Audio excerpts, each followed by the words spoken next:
মুর্শিদাবাদে আচমকাই সফরে পরিবহন এবং শ্রম মন্ত্রী অর্জুন সিং। মুর্শিদাবাদের সুতি ও শামশেরগঞ্জে আচমকা সফরে গেলেন রাজ্যের পরিবহন এবং শ্রম মন্ত্রী অর্জুন সিং। সফরকালে বিভিন্ন এলাকা ঘুরে পরিস্থিতি সরেজমিনে পরিদর্শন করেন তিনি। বিড়ি শ্রমিকদের সঙ্গে সরাসরি কথা বলে তাদের বিভিন্ন সমস্যা এবং অভাব অভিযোগের কথা শোনেন মন্ত্রী। পাশাপাশি মার্চেন্ট অফিসে গিয়ে সংশ্লিষ্ট আধিকারিক এবং প্রতিনিধিদের সঙ্গে বিভিন্ন গুরুত্বপূর্ণ বিষয় নিয়ে আলোচনা করেন। এছাড়াও সফরের অংশ হিসেবে বেশ কয়েকটি সরকারি হাসপাতাল পরিদর্শন করেন অর্জুন সিং। হাসপাতালের পরিষেবা, পরিকাঠামো এবং সাধারণ মানুষের চিকিৎসা পরিষেবার পরিস্থিতি খতিয়ে দেখেন তিনি। হঠাৎ মন্ত্রীর এই পরিদর্শন ঘিরে প্রশাসনিক মহলে তৎপরতা দেখা যায়। স্থানীয় মানুষের বিভিন্ন সমস্যা সম্পর্কে সরাসরি তথ্য নিয়ে দ্রুত সমাধানের উদ্যোগ নেওয়া হবে কিনা এখন সেদিকেই নজর। আরো আপডেট পেতে চোখ রাখুন A1 নিউজ বাংলাতে।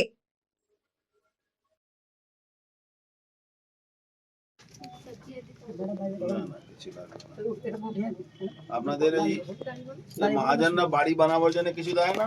বাড়ি বানানোর জন্য কিছু দেয় না স্যার, করেন না। এই বাড়িতে এতদিন ধরে করতে হয়েছে। নিজের বাড়ি এই যে এইটা ওটা উনকা ঘর দেখে ওটা আমার দেওয়ারের বাড়ি, দেবরের বাড়ি, মানে ভাগ আর ভাগ এটা আমাদের বাড়ি। এই কিন্তু বিড়ি বেঁধে কিন্তু সংসার চারটা ছেলে পিলে নিয়ে কিন্তু গরিব। ও ঠিক আছে? পিএফ কাটাচ্ছেন হ্যাঁ, আপনারা? PF কাটাই। পিএফ এর কোনো সুবিধা দেয়? একটা সুবিধা বলতে কি ওখান থেকে পাই সুবিধা, সপ্তাহে কাটাই। লোন টোন 50 দেয়? টাকা লোন টোন পাই না স্যার, কিন্তু ওখান থেকে পাই না। আবার স্যার এখানে কি একটা সমস্যা, ধরেন আমার 10 বছর না হলে পেনশনের আওতায় আসে না, তখন হয়তো 5 বছর আমার টাকা প্রয়োজন, আমি বাড়ি করব, মেয়ের বিয়ে দিব, তখন আমি যে ওখান থেকে যে সুবিধাটা পাবো সেই সুবিধাটা আমি পাই না। তখন আমাকে বলে মহাজনে যে আপনি পিএফটা পুরোটাই তুলে নেন, কিন্তু আমি ওখান থেকে কিছু টাকা রেখে আমি তুলতে পারবো সেই সুবিধাটা। মানে আমরা বোনেদের বোঝাই বা বোনেদের বলি, ওখানে বলি, ওনারা সেই জিনিসটা বুঝতে চাইছেন না। আবার ধরেন 1000 বিড়ি বাঁধলে, ধরেন কষ্ট করে সারাদিন 1000 বিড়ি বাঁধি, সেখান থেকে আমাদের 100 বিড়ি বাদ দিয়ে দেয়, ওটা আলাদা। তারপর আবার হয়তো একটু ছিঁড়া ফাটা বা লাল কালো এরকম যদি কোনো বিড়ি থাকে সেখান থেকে আবার 50টা বিড়ি বাদ দিয়ে দেয়। এভাবেই ধরেন আমাদের এরকম ভাবেই চলছে আমাদের। তো আপনারা ডেইলি কত বিড়ি বাঁধো আর তারপরে কত বিড়ি বাঁধে ওকে বলতে বিড়ি বাঁধি 500-600 এরকম।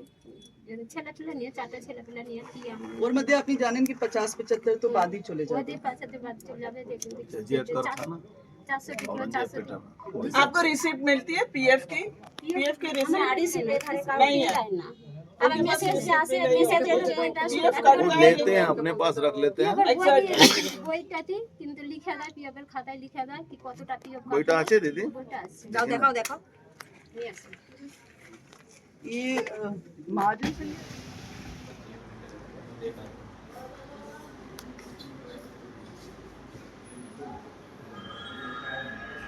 কত কালেকশন মানে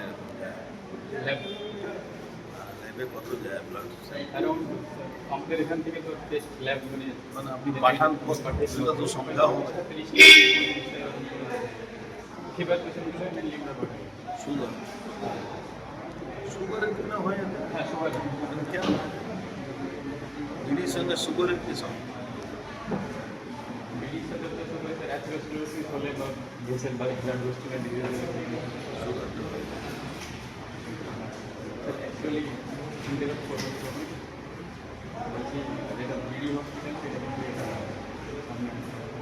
এটা কি আছে? এটা আমাদের ওয়েস্ট বেঙ্গলের হচ্ছে তরফ থেকে আমরা কেন এদেরকে প্রোভাইড কী করি? মানে এমনি আমরা হেলথ সেন্টার চালাবো। প্রাইমারি হেলথ সেন্টার যেটা আমাদের আড়াই টাকা টিফিন ছিল। সেই স্কুলগুলো যেহেতু এটা বিড়ি অধ্যুষিত এলাকা, সেহেতু এই স্কুলগুলো বন্ধ করে দিয়েছে, কিন্তু অন্য রাজ্যে চলছে। আর এটা থেকে আমাকে জেলা থেকে পাঠিয়েছিল একটা ভিড়িগিরিতে ট্রেনিং করতে। তো আমি ভিড়িগিরি থেকে করে এসেছিলাম 2005 সালে। কিন্তু ওই স্কুলগুলো যদি পুনরায় আবার চালু হয় তাহলে সব চাইতে বেটার হয়, যেহেতু এটা বিড়ির অধ্যুষিত এলাকা। আপনি এটা বললেন, তখনও টিচার, আমি একজন টিচার ওই স্কুলে চাইল্ড